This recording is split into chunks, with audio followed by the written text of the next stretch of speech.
El 10 de junio de 2011 se publicó la que sin duda es la reforma constitucional en materia de derechos humanos más importante de las últimas décadas. En el aspecto que trataré hoy, el artículo 1 de la Constitución Federal establece en su párrafo 3 que el Estado debe prevenir, investigar, sancionar y reparar las violaciones a los derechos humanos en los términos que establezca la ley.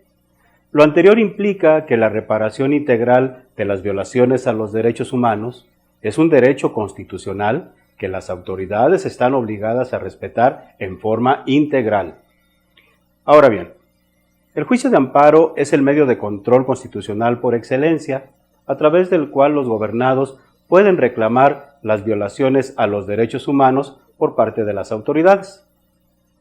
En materia de reparación de derechos, la Ley de Amparo señala en su artículo 77 que cuando se otorgue a un quejoso la protección de la justicia federal y el acto sea de carácter positivo, el efecto de la concesión será restituir al quejoso en el pleno goce del derecho violado, restableciendo las cosas al estado que guardaban antes de la violación.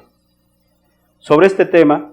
la Corte Interamericana de Derechos Humanos ha establecido que para lograr la cabal reparación de una violación a tales derechos, no solo debe restituirse a la víctima en el goce de los mismos, devolviéndola a la situación anterior a la violación de las normas internacionales de derechos humanos, sino que, atendiendo a las particularidades del caso concreto y a fin de lograr la reparación integral, es factible condenar al Estado a otorgar a la víctima una compensación económica a manera de indemnización, cuyo monto ha de fijarse de forma apropiada y proporcional a la gravedad de la violación y a las circunstancias de cada caso, partiendo siempre de la base de que las reparaciones no pueden ser medidas cuya finalidad sea enriquecer o empobrecer a la víctima o a sus sucesores.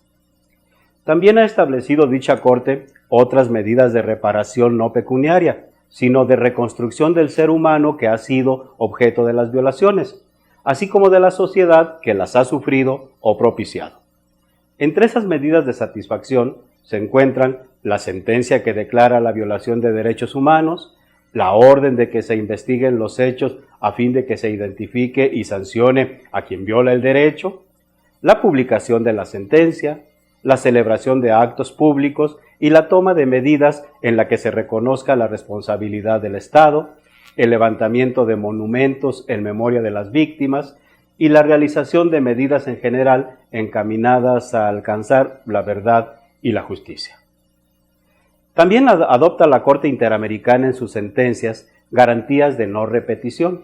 cuya finalidad es prevenir o evitar que vuelvan a suceder los hechos que dieron origen a las violaciones declaradas, garantías que, por tanto, tienen un alcance tendente a evitar que no solo la víctima, sino cualquiera otra persona sufra tales violaciones. Entre las medidas de no repetición en cita se encuentran la orden de realizar reformas legislativas o constitucionales, la tipificación de delitos o su adecuación a estándares internacionales, el establecimiento de programas de formación y capacitación de funcionarios y la realización de campañas de concientización y sensibilización social. Un ejemplo de esas medidas lo es el caso Radilla Pacheco contra México, en el cual la Corte Interamericana de Derechos Humanos incluyó en su sentencia condenatoria medidas reparatorias, compensaciones, medidas de reparación no pecuniarias, medidas de satisfacción y garantías de no repetición. Bajo el expuesto contexto, cabe formular las siguientes interrogantes. Las violaciones a derechos humanos que se reclamen en el sistema constitucional mexicano a través del juicio de amparo pueden ser reparadas en los mismos términos que emplea la Corte Interamericana de Derechos Humanos. Los tribunales de amparo están facultados para otorgar la protección constitucional aplicando medidas que superen la sola anulación del acto reclamado. Las medidas de reparación que aplica la Corte Interamericana de Derechos Humanos pueden también ser aplicadas en nuestro juicio de amparo. De estas y otras cuestiones nos ocuparemos en posterior ocasión. Muchas gracias.